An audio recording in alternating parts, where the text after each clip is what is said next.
सुनहु विभीषण प्रभु कय रीति, करहि सदा सेवक पर प्रीति। मित्रों नमस्कार, संस्कृताय ज्ञान भारती क्लासेस में आप सभी मित्रों का बहुत बहुत स्वागत है। मित्रों इस समय हम लोग पढ़ रहे हैं व्याकरण में विसर्ग संधि। और विसर्ग संधि में इसके पहले हम लोग पढ़े थे, एक सूत्र था हलि सर्वेषाम। हलि सर्वेषाम क्या किया था कि अगर या के बाद में कोई भी हल वर्ण होता है, कोई व्यंजन होता है, तो उस या का हम लोग नित्य कर देते हैं लोप। और इनके उदाहरण बने थे भो देवा, भगो, नमस्ते और अघो याहि। आज जो हम लोग सूत्र पढ़ने जा रहे हैं वो है रोसुपी। सूत्र है रो सुपी। और ये रो सुपी सूत्र क्या करता है, ये करता है रत्व विधान। ये रत्व विधान करता है, ये रा का विधान करता है। ये रा करेगा और किसके स्थान पर रा करेगा, तो ना के स्थान पर रा करेगा। रोसुप सूत्र अगर पूछते हैं कि ये रोसुप सूत्र करता क्या है, तो रत्व विधान करता है। और रत्व विधान यहाँ किसके स्थान पर हो रहा है, किस वर्ण के स्थान पर हो रहा है, तो ना के स्थान पर हो रहा है। अनुवृत्ति पर दे रहे हैं कि आहनो रेफा आदेशो ना तु सुपी। और उदाहरण है आहर हह और आहर गणः। ये जो रोसुपी है, इसको जब हम लोग अलग करेंगे तो इसको रो कर देंगे और आगे कर देंगे असुपी। तो सुप क्या है, सुप प्रत्यय है। असुप प्रत्यय कितने हैं, तो 21 प्रत्यय हैं। सु और जस अम और षष्ट्याभ्याम भिस गेभ्याम भिस, ऐसे ये 21 प्रत्यय हैं, वो सुप प्रत्यय हैं जो शब्द रूपों में जोड़े जाते हैं। तो यही कहा है इस सूत्र ने कि अशुभ का मतलब होता है सुप को छोड़कर, सुप को छोड़कर ना के स्थान पर रा हो जाएगा। ना के स्थान पर रा होगा, लेकिन आगे सुप प्रत्यय ना होने पर। जब ना के बाद सुप प्रत्यय को छोड़कर कोई दूसरा वर्ण आता है, तो वहां पर हम लोग ना के स्थान पर रा कर देते हैं। लाइन पढ़ देते हैं। लाइन में लिखा है कि अहन शब्द के बाद यदि सुप प्रत्यय ना हो तो अहन के ना के स्थान पर रा आदेश हो जाता है। उदाहरण से हम लोग समझते हैं। अच्छा, अगर सुप होगा तो सुप होगा तो कोई दूसरा नियम लगेगा, कोई दूसरा उदाहरण बनेगा। जैसे अभी हम लोग देखते हैं रोसुपी को, जैसे है आहन धन आहन। आहन धन आहन है। अब हम लोग जानते हैं कि नियम हमारा कहता है कि इस ना के बाद अगर सुप प्रत्ययहार नहीं, सुप प्रत्यय नहीं होता है, तो ना के स्थान पर हम लोग रा कर देंगे। अब ये है कि हम लोग कर दिए इस ना के स्थान पर रा, तो हमारा रूप बन गया आहर धन आहर। ये आहर धन आहर बन गया। अब हम लोग एक सूत्र पढ़े थे खर अवसानयोग विसर्जनीय। खर अवसानयोग विसर्जनीय सूत्र क्या करता है कि जब रा के बाद खर प्रत्याहार का कोई वर्ण हो अथवा अवसान हो, मतलब कोई भी वर्ण आगे ना हो, तो उस ना के स्थान पर हम लोग, उस रा के स्थान पर हम लोग विसर्ग कर देते हैं। तो अब यह है कि इस रा के स्थान पर विसर्ग करेंगे कि इस रा के स्थान पर विसर्ग करेंगे, क्योंकि करना है रा के स्थान पर विसर्ग। तो खर अवसानयोः विसर्जनीयः ये नियम करता है, ये बताता है कि जब रा के बाद कोई खर प्रत्याहार का वर्ण हो तभी रा के स्थान पर विसर्ग करेंगे। तो इस रा के बाद खर प्रत्याहार का वर्ण नहीं है तो हम लोग इस रा को विसर्ग नहीं कर सकते हैं। और अब ये जो रा है इसके बाद देख रहे हैं कि कोई भी आगे वर्ण नहीं है, तो अगर आगे कोई खर प्रत्याहार का वर्ण हो अथवा अवसान हो तो वहां पर रा के स्थान पर हम लोग कर देंगे विसर्ग। तो हमारा ये रूप बन जाएगा, इधर आहर के स्थान पर हम लोग कर देंगे आहा। अब हमको केवल जोड़ देना है, ये आहर है और उधर आहा हो गया, तो हमारा ये उदाहरण बन गया आहा रहा। ये आहा है और आगे रा है, रा में हलंत है, लेकिन हलंत के बाद ये जो हर्ष आ है उसी रा में जब जुड़ जाएगा तो रा हो जाएगा पूरा और उदाहरण हमारा बन जाएगा आहा रहा। उसी तरह आहन धन गड़ा, आहन गड़ा, उसी तरह इसको भी सिद्ध करेंगे। ना है और ना के स्थान पर हम लोगों को कर देना है रा, तो हमारा उदाहरण बन जाएगा, हमारा ये रूप बन जाएगा आहर गड़ा। ये आहर गड़ा और आहा रहा ये जो उदाहरण है किसके हैं, तो रोसूपी के हैं। सूत्र कहता है कि रा कर दो, रा कर दो किसके स्थान पर, ना के स्थान पर, लेकिन आगे सुप प्रत्यय नहीं होना चाहिए। तो आहा रहा और आहा कड़ा ये हमारे दो उदाहरण हो गए।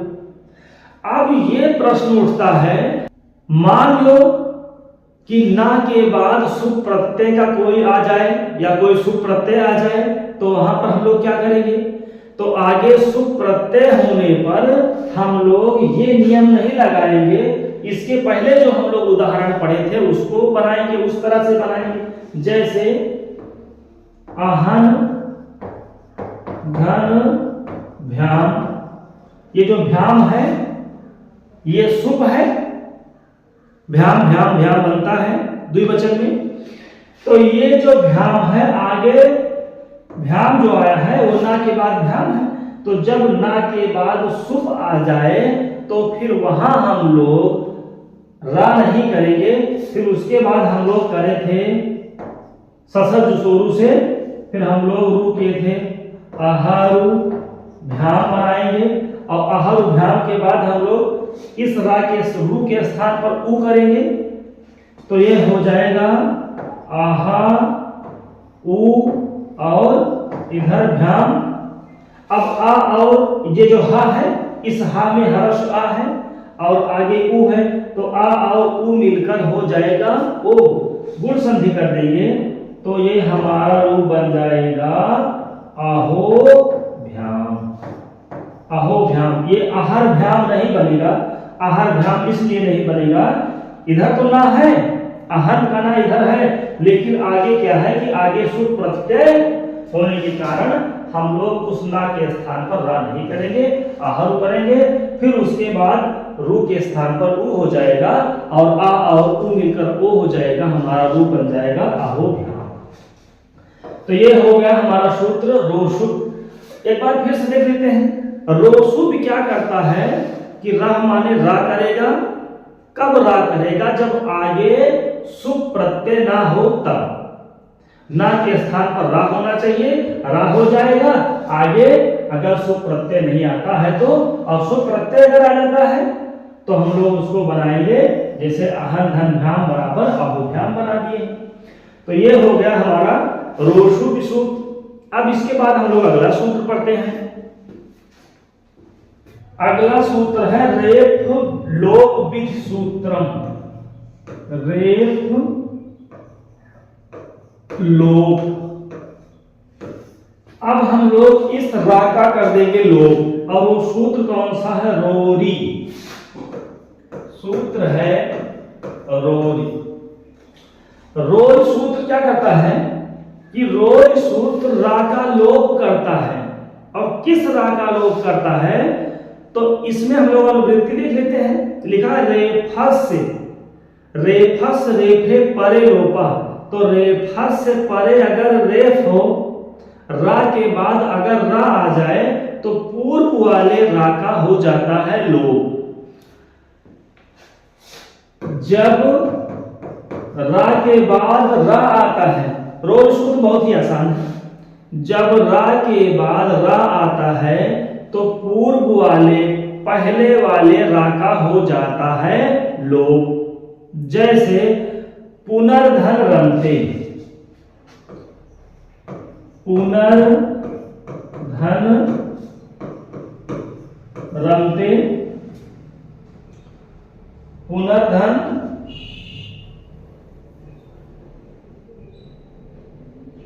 पुनर्धन रमते और हरिर धन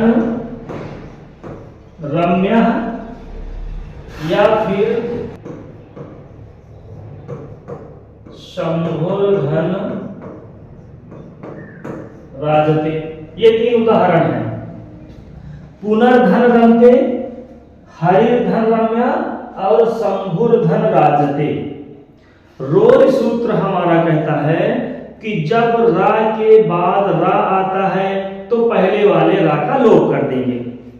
तो जब पहले वाले रा का लोप हो जाएगा तो ये बन जाएगा पुन रमते। उसी तरह ये हरि रम्य और ये बन जाएगा शंभु राजते। रोज सूत्र केवल इतना करेगा, रा का लोप करेगा पूर्व वाले रा का। अब इसके बाद अगला सूत्र आता है ढा लोपे पूर्वस्य दीर्घो अड़ा। ये सूत्र है ढा लोपे पूर्वस्य दीर्घो अड़ा।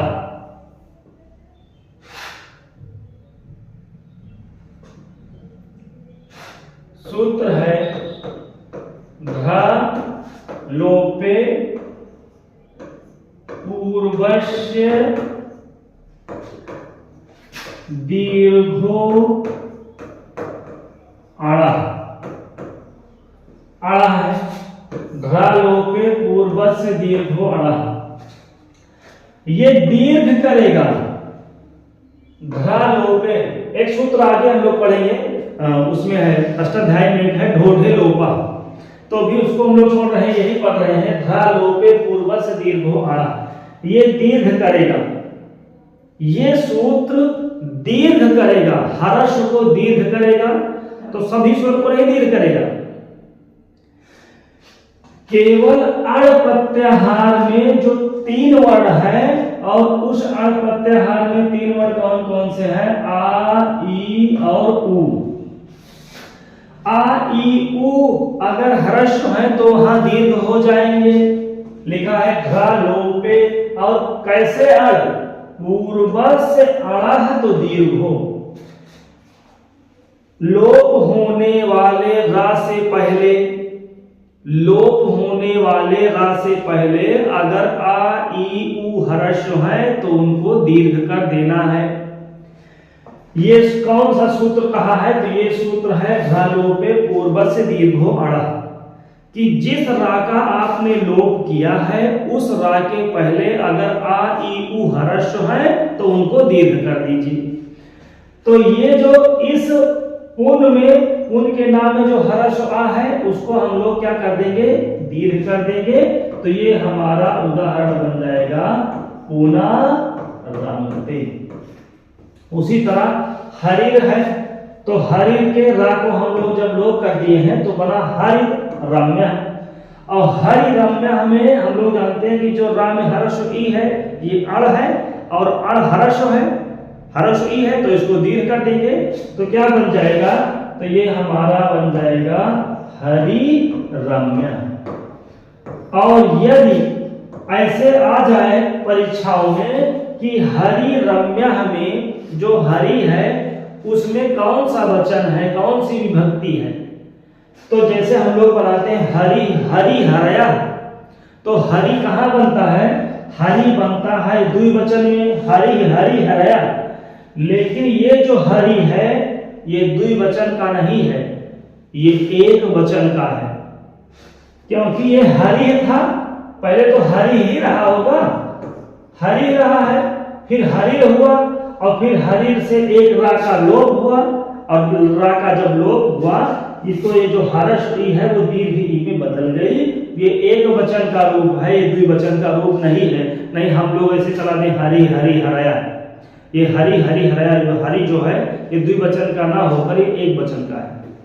उसी तरह संबुधन राजते, अड़ में 3 वर्ण है, एक आ है, इसको क्या करेंगे दीर्घ आ, दीर्घ ई और दीर्घ उ, तो ये दीर्घ आ का उदाहरण हो गया, ये दीर्घ ई का, और अगला करेंगे दीर्घ उ का उदाहरण। तो संबुधन राजते है तो इसको हम लोग कर देंगे शंभु राजते। तो ये हमारा सूत्र हो गया ध लोपे पूर्वस्य दीर्घो अड़ा। लाइन हम लोग पढ़ देते हैं, लाइन पढ़ दे रहे हैं, लिखा है ढरे फयो लोप निमित्तयो पूर्वस्य अड़ो दीर्घा, वही जिस रा का आपने लोप किया है वो पूर्व में अगर आ ई उ हर्ष है तो उसको दीर्घ कर देना है। उदाहरण दे दिए हैं पुना धन रमते हरि धन रम्या शंभु राजते। फिर उन्होंने कहा अड़ किम, तो लिखा है त्रीढ़ा और बृढ़ा, मतलब आ ई उ इन्हीं को दीर्घ करना है। अगर कोई दूसरा स्वर हो, मान लो री है तो री भी तो स्वर है, तो री को हम लोग दीर्घ नहीं करेंगे, त्रीढ़ा और ब्रीढ़ा नहीं बनाएंगे। आगे मनस धन, आगे है मनस रथा इति अर्थ रुत्ते कृते हसी, इसको हम लोग देख लेते हैं, इतना तो समझ में आ गया। अब इसके बाद हम लोग देखते हैं अगला मनस धन रथा कैसे बना है। ये है जैसे मनस धन रथा, मनस धन रथा, और मनस धन रथा को हम लोग अब बनाएंगे ससज सोरु सूत्र है, ससज सोरु सूत्र से हम लोग बना देंगे मनरु रथा, मनरु रथा हो गया। अब एक सूत्र आता है हसीचा, हसीचा क्या करता है, हसीचा रू के स्थान पर उ कर देता है, तो ये बन जाएगा मनऊ रथा। अब ये जब उ हो गया तो हम लोग जानते हैं कि गुण संधि का नियम है कि आ और उ मिलकर ओ हो जाता है, तो इस ना में आ है और आगे उ है, इसको हम लोग कर देंगे उ। तो ये अब बनना चाहिए मनोरथा अभी, और बनेगा भी मनोरथा ही, लेकिन अब हम लोग देख लेते हैं ये जो मनर धन रथा हुआ। अब इसके बाद हम लोग जानते हैं कि सूत्र है रोरी, इधर देख लेते हैं, मान लो इधर कर देंगे इसे मनर रथा। अब रोरी सूत्र आता है और इसके बाद आगे दिया गया है विप्रतिषेधे परम कार्यम। तो अब मनर धन रथा में रोरी सूत्र से इस रा का लोप करेंगे या फिर हसीचा से रू के स्थान पर उ करेंगे। तो विप्रतिषेधे परम कार्यम सूत्र कहता है कि अगर दो बराबर शक्ति वाले सूत्र हों, दोनों शक्तिशाली हों बराबर, तो किस सूत्र को हम लोग फॉलो करेंगे, किस सूत्र को लगाएंगे। तो लिखा है परम, बाद वाला सूत्र यहां पर लगना चाहिए। तो बाद वाला सूत्र है रोरी, और रोरी का नंबर देख लेते हैं, रोरी का नंबर है 8 3 14, 8 3 14 है, ये बाद वाला सूत्र है। और उसके पहले हसीचा है, तो बाद वाला सूत्र रोरी लगना था, लेकिन रोरी इसलिए नहीं लगेगा क्योंकि त्रिपादी वाले जो सूत्र हैं वो असिद्ध हैं। सपाद सप्ताध्यायी की नजर में त्रिपादी असिद्ध है, तो रोरी त्रिपादी का हुआ, इसलिए हम लोग रोरी सूत्र न लगा करके यहां लगाएंगे हसीचा। तो ये आ और उ होकर मनस धन रथा को मनर रथा बनाए, और आ और उ करके हम लोग हसीचा से ओ बना दिए, और ये रूप बन गया मनोरथा। मनोरथा का विच्छेद होगा मनस धन रथा। पहला सूत्र आज हम लोग पढ़े रोषुपी, और रोषुपी का उदाहरण है अहन धन अहन बराबर अहरहा और अहन धन गणा बराबर अहर गणा। फिर उसके बाद हम लोग पढ़े हैं रोरी, रा के बाद अगर रा है तो पहले वाले रा का लोप कर देते हैं। और फिर उसके बाद अगला सूत्र था ढलोपे पूर्व से दीर्घो अड़ा, लोप होने वाले रा से पहले आ ई उ हर्ष होते हैं तो दीर्घ कर देते हैं। पुना धन रमते, शंभु धन राजते और हरिधन रम्य। उसके बाद हम लोग पढ़े हैं विप्रतिषेधे परम कार्य। ये क्या करता है कि जब दो सूत्र हैं तो जो बाद वाला होगा वही लगेगा, लेकिन बाद वाला अगर वो त्रिपादी का है तो वो असिद्ध है, और असिद्ध होने के कारण हम लोग वहां सपात सप्ताध्यायी का सूत्र लगाए हैं हासिचा, और वो बनाए हैं उदाहरण उसका मनोरथा, मनोरथा रथा बराबर मनोरथा। तो मित्रों बस आज की क्लास में इतना ही, मिलते हैं अगली क्लास में, तब तक के लिए नमः संस्कृताय, धन्यवाद।